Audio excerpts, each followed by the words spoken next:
We got another one of them. Popping at the mouth or the side of his neck when he pouts. No argument, no rebuttal from. He ain't from my town, I don't know him, so I'm guessing he's a clown. Welcome to 3 Count Commentaries. This is your host, MagMongoSlade. So today, we're going to talk about Dark Side of the Ring, the Dynamite Kid. So this Dark Side of the Ring was pretty dark. It was good, but it was a lot of negativity.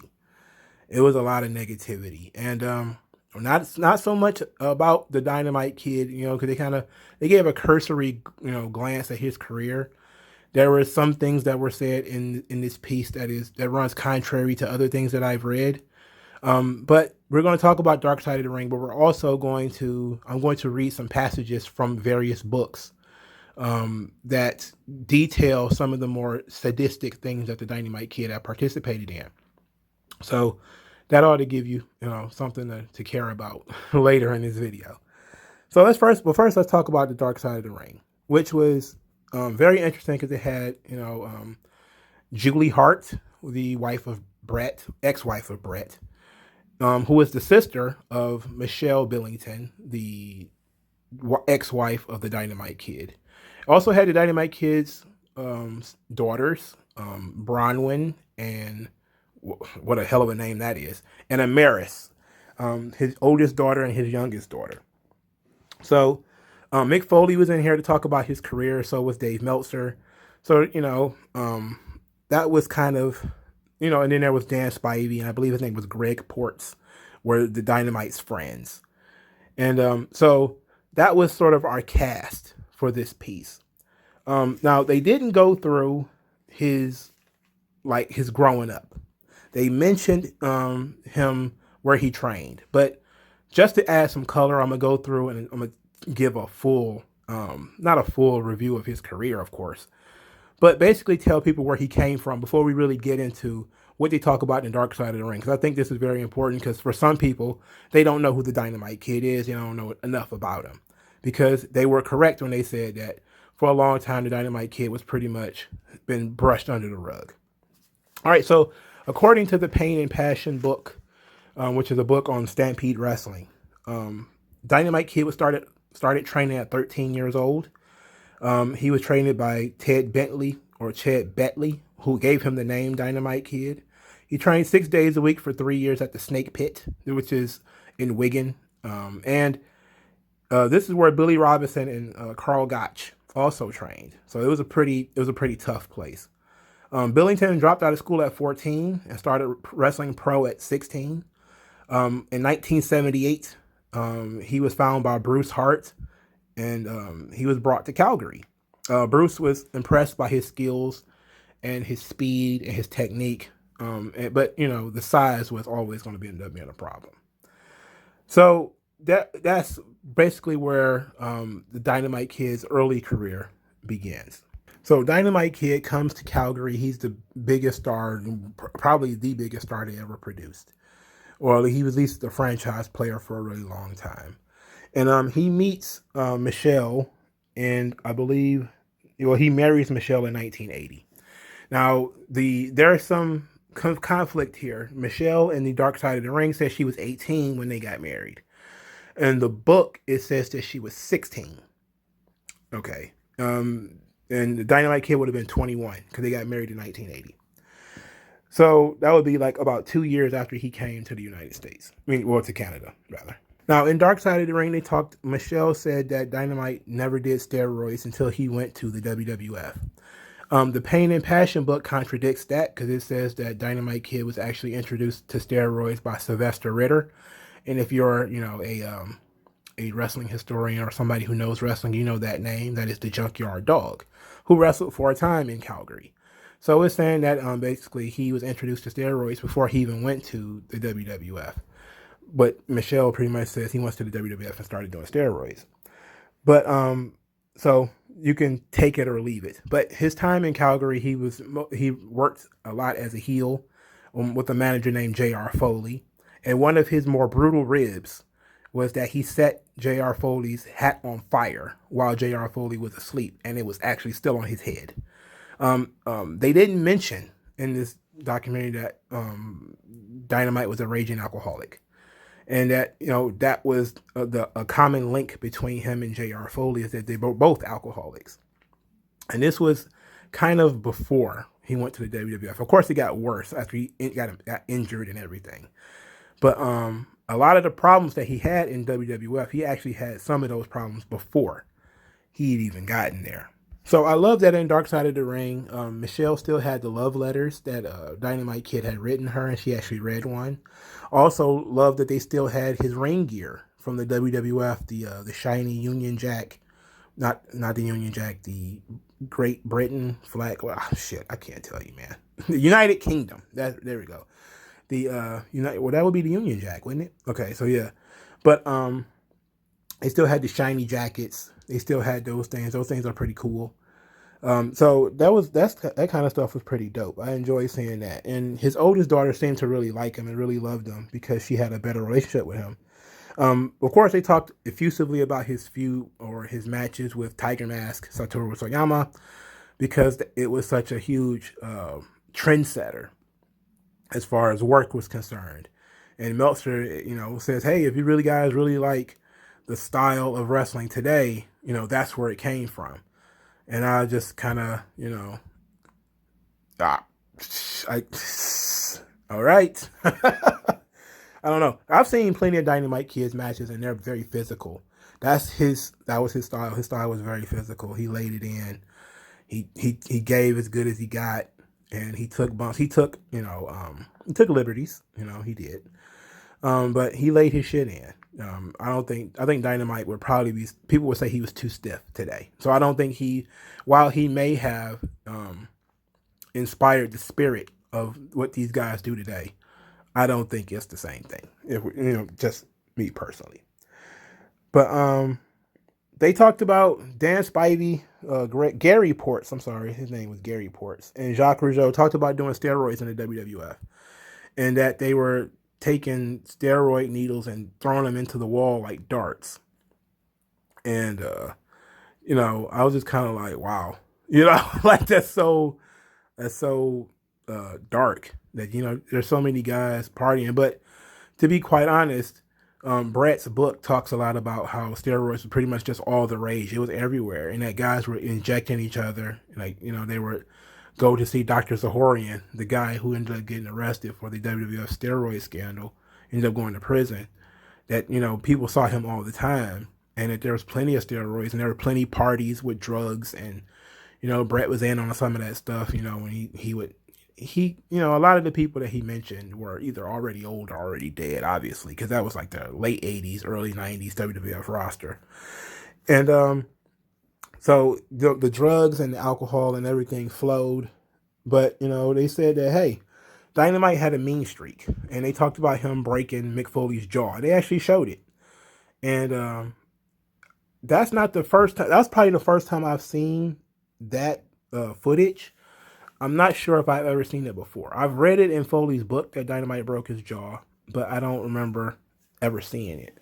It looked pretty bad, but, if you've ever seen when Taz broke Sabu's jaw with a clothesline, well, a lariat, rather, that looked worse, But, you still, when you hit a guy in the face, it's not always going to turn out right. So they talked a lot about his ribs, his jokes, that he liked to tell jokes, but sometimes his jokes were not jokes. We're going to talk a little bit more about that stuff later. But, let's continue going through the documentary. So Michelle says that he suffered a back injury in 1986, and from there he started getting real surly. He had to have discs removed from his back. He shouldn't have been wrestling, but he just was dedicated to the business. And they told the story of how the Bulldogs dropped the tag team titles. That Dynamite couldn't wrestle, so they hit him in the back early so he can go down. Davey went into the ring, wrestled, and lost. And, there was, probably a little bit more to that, but, it made sense that that's the story they would tell. But he didn't take any time off. He basically just, said that, hey, if he can still walk, he can still wrestle, and decided he was going to go back to the ring and self-medicate with drugs and alcohol. And then he started getting violent. And then he started getting violent at home. And he would do things like make Michelle sleep in the closet, and he would drag her around the room.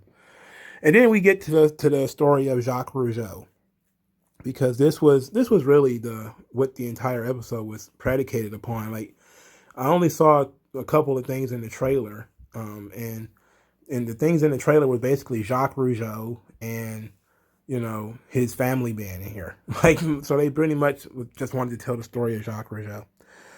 But the Rougeaus are in the WWF, and they're doing 20-minute Broadways with the British Bulldogs.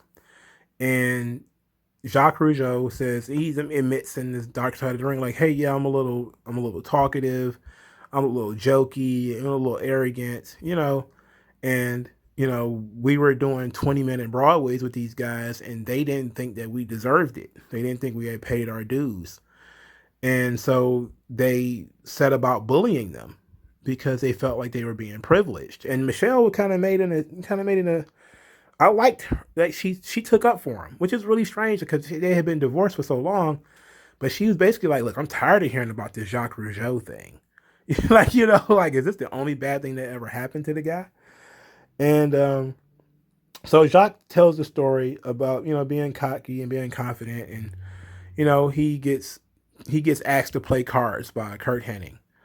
And, while he's playing cards, Dynamite just viciously attacks him. And they never say why. They never say why Dynamite attacked him. They never mentioned it. They just said that, he was playing cards, and then Dynamite just beat him up for no reason.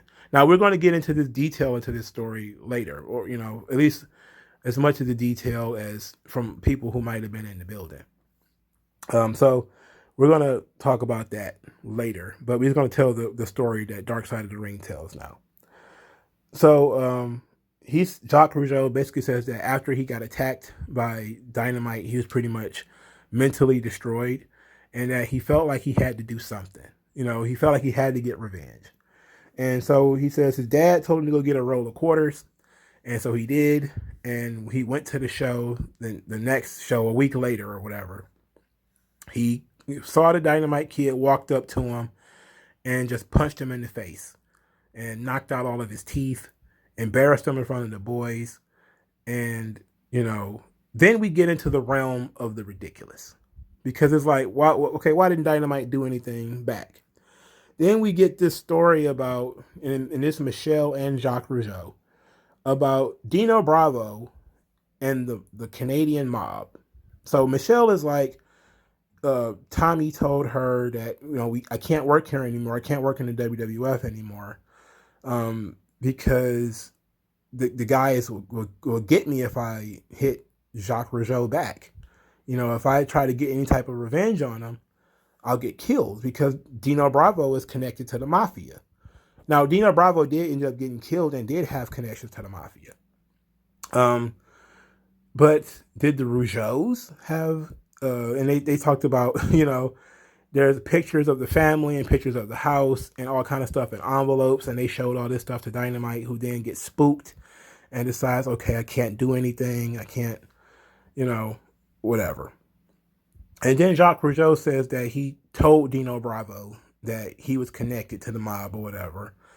And knowing that Dino Bravo was a stooge for the Bulldogs, and that he's glad to hear that this worked. That it worked, and that him telling Dino Bravo that if anything was to happen to him, it was something bad would happen to the Bulldogs, and he's so glad that it worked. And I was just kind of like, what the fuck? What? How ridiculous! What a ridiculous story! What a ridiculous story! So just a little color here. I believe the Rougeaus are actually the sons of a former promoter. It was said in Bret's book that Dynamite was pretty rough with him too. That he felt like you didn't really earn your way. This is something that Mick Foley talked about in the Dark Side of the Ring. He would take liberties, and he basically says that Bret says that Dynamite took liberties all the time, and because he was the promoter's kid. Bret was the promoter's kid. So you have the Rougeaus, and they were in Montreal, I believe. And so I believe that territory also got bought out by the WWF. And then the Rougeaus were brought in. And so they were also, I guess, the promoter's kids. And so Dynamite decided to kick their asses too. So that was part of the reason why all this stuff was going on. But we're going to tell the story from Brett's perspective a little bit later. But that's just to add some, why all of this crazy stuff might have happened. But this is probably the most unbelievable situation to take place, is all this mafia shit. Okay. Now, does that mean that there's no Montreal mob? No. Again, like I said, Dino Bravo got killed by the mob over bootleg cigarettes. So it's likely, but the idea is maybe the guys knew Dino Bravo was in the mob. What the fuck they got to do with the Rougeaus, though? Who knows? Let's just go through let's keep going through this damn thing. So they talked about the Bulldogs going to Japan because they couldn't work in the WWF anymore. They also went back to Calgary too. But maybe I'll go through that stuff later. He was, I guess, re-injured in Japan, and he comes back home and he is miserable. He's a miserable wreck. And him and his wife, he says he spent all these hours. Michelle said they spent all these hours watching him wrestle Tiger Mask, and that was, sort of the last time she really spent time with him. And they said that, hey, after the fight with the Rougeaus, he was, both sides he felt pretty dangerous. He was pretty upset, and he really was looking to go out and hurt people. And they talked about all these weird times, like he showed up to birthday parties injured with, and that kind of stuff. But it really takes a dark turn in, at this point, because Michelle is like, she's constantly pregnant. She has like 4 kids, and Dynamite is out of control. He's, roided up, angry all the time. He's always hurt. He's always injured. So he's constantly like sitting around the house fuming and miserable, and she was suicidal, and she thought it was best for him to leave. So she bought him a plane ticket to go back to England. And he, in the Dark Side of the Ring version of this event, Tom spazzes out. That he actually gets mad and says, well, no, you're going to leave. And when she says, like, no, I'm not leaving, he goes and gets a shotgun and puts a shotgun to her head. And this is corroborated by the daughter, who would have been old enough to see this at the time. If his daughter was born in like 1980 or 1981 or something like that, then she would have been 10 or 11 at this time. So she probably would have seen it.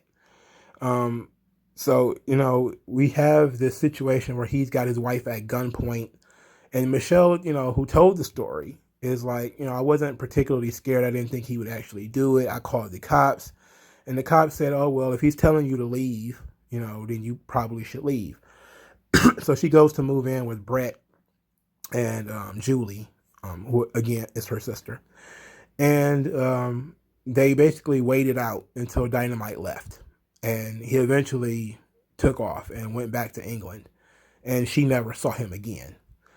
And he never came to visit the kids. So she had, I think, one baby while he was gone. I think Amaris, he wasn't there for her. So that's pretty much the story until they talk about, some of his post-WWF stuff. Like him going to Japan to try to wrestle and not really working out. And he had his retirement match in 1991. And from there, he was in so much pain, but he still needed to make money. So Gary Ports talked about him getting involved in garage fighting or bare knuckle fighting. Kind of like something out of Fight Club, but he just needed to make some money. And then they showed footage of his 1996 comeback match where he's an absolutely emaciated version of the Dynamite Kid. And that, at some point after or during this match, his legs gave out. And since he had so much scar tissue, they couldn't operate, and he was left in a wheelchair. So Michelle, she says that she talked to him from time to time, but he never came to see the kids, especially when she thought that he was going to come see, at least the daughter that he had never met. And then over time, they just kind of forget about each other. Then the Benoit tragedy happens. and steroids and domestic violence and all this kind of stuff is in the media, she decides to go public about her story with the Dynamite Kid. And she talks about domestic violence. And she said she told the kids first so that they would not hear it for the first time in the media. So this would have been about 2007. So this was heartbreaking, because this is Amaris, the youngest child, who didn't see any of the violence, and Michelle, who was still very protective of the Dynamite Kid's reputation, and didn't talk down to her children about him. Like sometimes you see in these weird, like in the world today, if you do something wrong, like the mom constantly bludgeons the kid with it. Like, you're stupid, your dad's stupid, this is all the stuff that he did wrong. It seemed like Michelle did the opposite. She always talked about Dynamite like he was Superman. And then she had to go out there and admit, like, look, this is what was going on. This is a problem. But she had to mentally prepare the kids first. So that was very, very tough. And it was tough for them to process. So from there, we get the story of Bronwyn, who went to go visit him. She wanted to see him. And she was going to take Amaris with her, but Amaris didn't want to go. And she says, when she went to England, her dad was in the wheelchair, and they sat together and held hands, and he apologized to her, and he had never apologized for anything up to that point. But she said, like, it was a great moment between the two of them, but that was pretty much the last time that he saw him. So the story goes that he had some type of a seizure, I believe, and ended up dying in 2018. And Michelle, at the end, it gets defensive of Dynamite again by saying, like, hey, if you're gonna, like, and this is the part that I really, really liked. She said, let my kids heal. My kids can't heal with this stuff. Don't knock them. Don't talk bad about them. That, this stuff is torturing her children. And she says, if you want to talk about the abuse, then you need to talk about the depression. You need to talk about CTE. And then she kind of gets a little bipolar here, where she's like, he was a good man, but he did bad things. She loved him, but she didn't love what was going on. She needed to get away from him because he was out of control, but that's not who he was. That was the drugs and the alcohol and the CTE and the concussions and everything. That's what all of this stuff had turned him into. And she seems to have a pretty clear sense of that. That, the guy that she married and the guy who he turned into were two different people.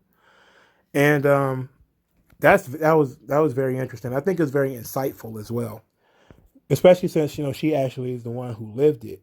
But she was particularly kind of pissed about him not being a good dad and him caring so much about being a good wrestler, and that but that was the legacy he wanted to leave his children with. He wanted to leave his children with his legacy of being a wrestler. And so they had the action figures, and he had the gowns and the capes and stuff like that. And that's what he wanted to leave them. He didn't want to leave them him. He wanted to leave them his work. And I guess that's what he did. So that was pretty much the Dark Side of the Ring version of events. So now we're going to go into what these books have to say about Dynamite Kid. And then I'll double back to close on up. All right, so for this section of the video, I'm going to read some passages from a couple of books that feature the Dynamite Kid and some of the more notorious, crazy stuff that he actually, they say he did. So we're going to start with Crazy Like a Fox, which is the book that was written by Brian Pillman. Pillman spent a significant amount of time in Calgary, so he would have run across the Dynamite Kid. But here's one of the stories that was in that book. It said, with road trips, temperature, and living conditions straining the limits of mental toughness, the practical jokes range from harmlessly amusing to excessively dangerous and occurred in great volume. Two of Stampede's greatest exports, the aforementioned Davy Boy Smith and Tom Dynamite Kid Billington, were notorious for what they subject their colleagues to. Their trademark was to initially befriend the victim and take them out for a drink.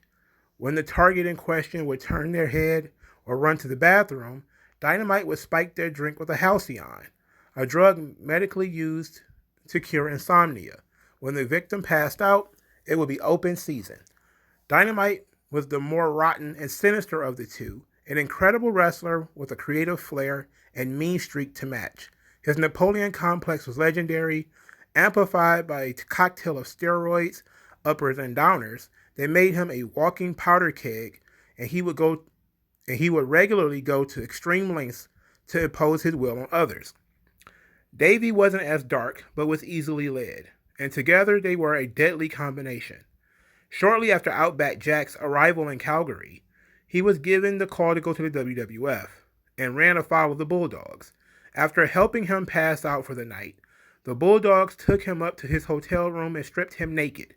The Brits first tore his clothes to shreds and defecated on them.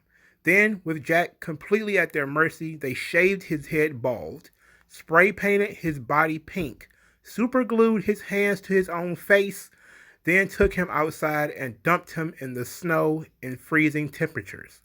This is what qualified as a Calgary rib. So that's just part one. Here's part two. Alex Marvez talks about an incident involving two men he knew, a tag team called the Blackhearts, consisting of Tom Nash and Dave Heath, who would later become Gangrel. They were good up-and-coming tag team, says Marvez, but Nash ultimately left because the Bulldogs picked on them constantly.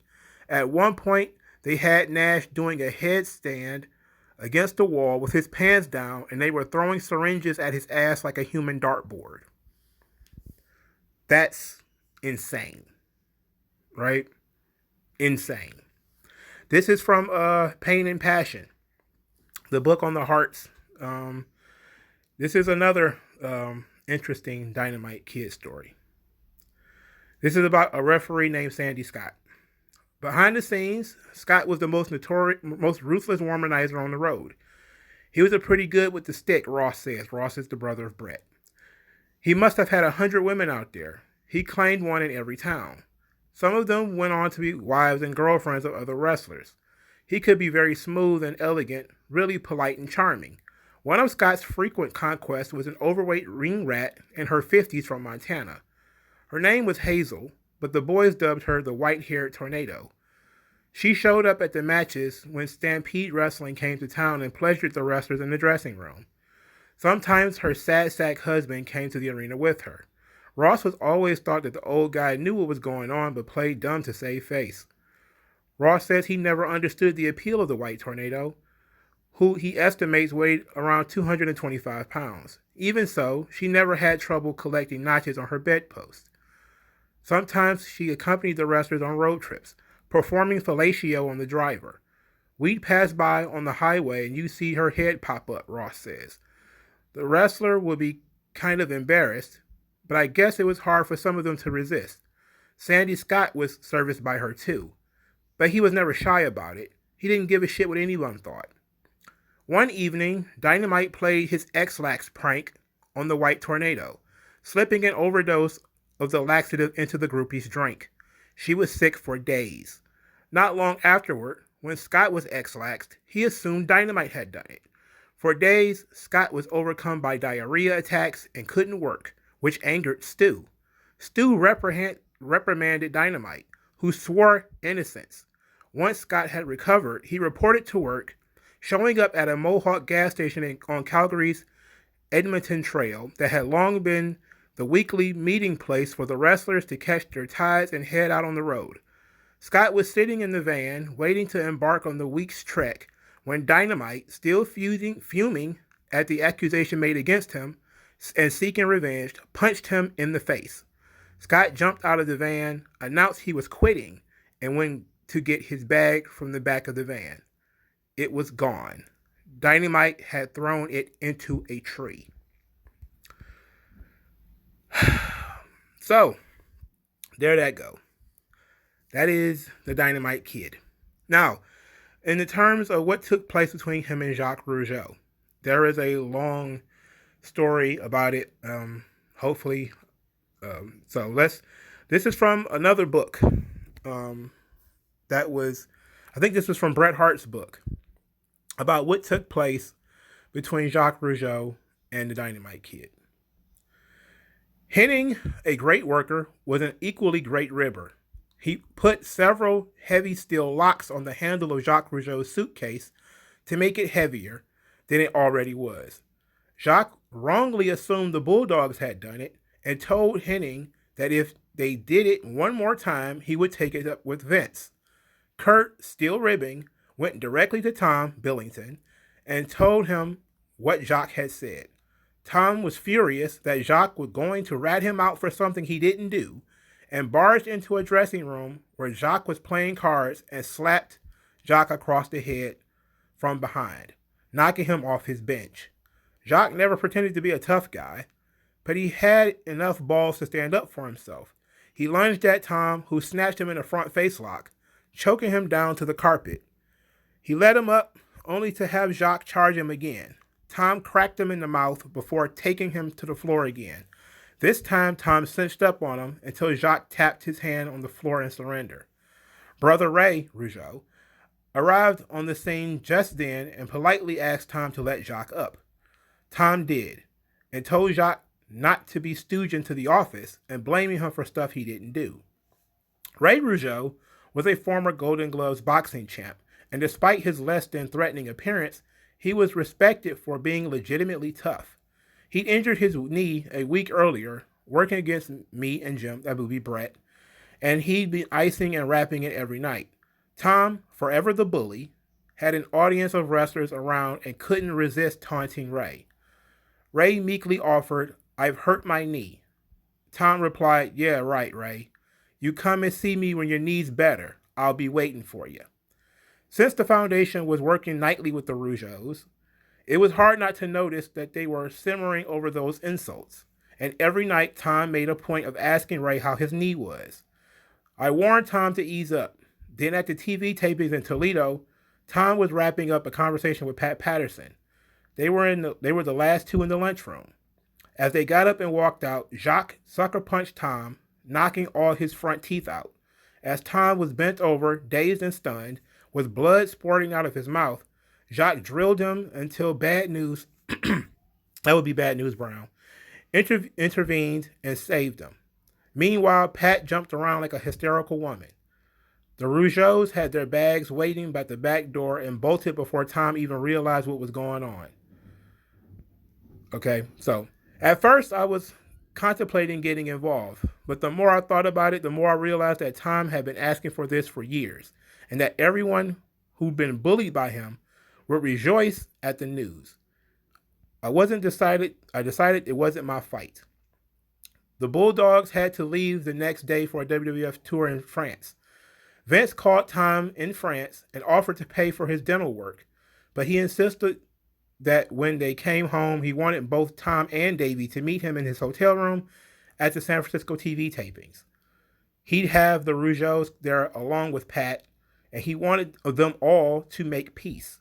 He told Tom that if he and the Rougeaus carried on the feuding, he'd hold back his royalty checks, his pay-per-view checks, and his pay for the French tour. Tom grudgingly accepted Vince's orders. It was a sad surprise to see most of the wrestlers when Tom, our legendary pit bull, basically had his balls cut. Those of us who really knew him realized that getting his teeth punched out was the beginning of the end for him. So this is pretty well documented, all the crazy stuff that Dynamite Kid had gotten himself into. And this stuff is the stuff of legend. It is almost mythic in proportion.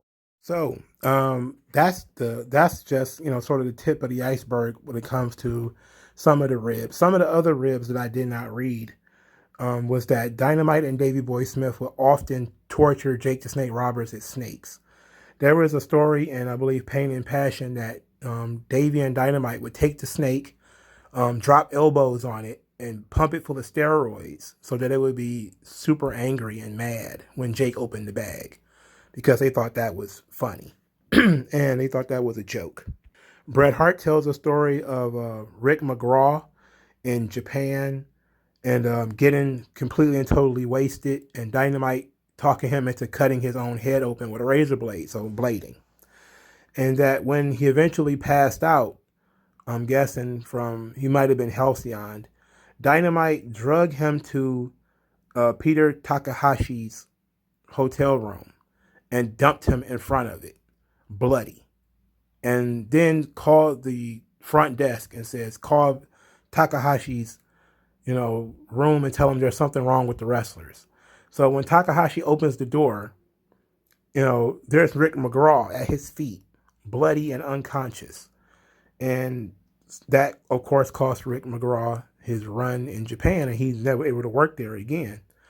So there's so many crazy stories about the Dynamite Kid that's worth talking about that they really didn't go into. Like, they didn't talk about the folding of the British Bulldogs, which is very important. Like, yes, Billington's back going out is what kind of ended that run, but there's so much more there to it, such as when Davey decided he was going to quit a New Japan or the All Japan run that they had in 1990. He quit to go back to the WWF, and that Tommy Billington was pretty pissed off about that, because it was around this time when Billington found out that Davey had taken the British Bulldog name and that he had trademarked it for himself, and that Dynamite couldn't use it. And he would often try to bill himself as the British Bulldog, or one of the British Bulldogs, and he would end up getting into some legal trouble because Davey Boy had already copyrighted the name. And there was several other instances. They talked about in 1984. There was it was in what book was it? It was in Pain and Passion. In 1994, he had gotten so pissed off at Davey for copyrighting the name and basically hindering his ability to make money, even though he was more known as the Dynamite Kid than as the British Bulldog. But as a tag team, they were worth more money. And since Davey wasn't coming to help him, he was being a big star in the WWF at the time. He decided he was going to go to a show and try to fight Davey. I'm pretty sure it was a European show, because I don't think he ever came back to Canada or the United States. And he was, of course, carried away by police. There's also several stories of him abusing Bruce Hart. There's a famous story that actually starts the Pain and Passion book of after Stampede Wrestling is restarted. Dynamite Kid is actually made the booker. Then Dynamite gets removed from the book because his matches are too violent and they're full of gimmick matches, and it wasn't really popping the territory. So they gave him the book because he was the top guy, but then his ideas weren't working. So they took the book from him and gave it back to Bruce. So Dynamite and British Bulldog, I don't remember what year. This would be Davey Boy. I don't remember what year this was, but they decided to form a mutiny against Bruce. So they decided to just ambush Bruce Hart on the interstate, and Dynamite broke his jaw. And that's the story that starts the book. Is that, all of these Stampede wrestlers are out to just get Bruce, because, Bruce is basically, finagled his way back into power, because, one of the reasons Stampede folded was because of Bruce was in power. Now Bruce is back in power, and they figured that he might have been sabotaging guys, and Dynamite broke his jaw. And then it's a story in I believe it was Brett's book, or was it Pain and Passion? It was one of those books where Dynamite, because he had broke Bruce's jaw, he was banned from Owen Hart's wedding. That he was supposed to actually be in Owen Hart's wedding, but Bruce said, "I'm not coming if Dynamite's going to be there," and that's pretty crazy, because he was so close to the Harts, but he's not as close as Bruce. Bruce is Owen's literal brother. He's got to be there. So Dynamite is banned from there, and it's just so much crazy stuff that we can go on all day talking about all the bizarre stuff he did just in Calgary, and all of the people he kind of bullied or kind of fucked over when he was in Calgary. Like, there's a story that when he was the booker in Calgary, he didn't really like Brian Pillman, because Pillman was a football player, he was not a wrestler.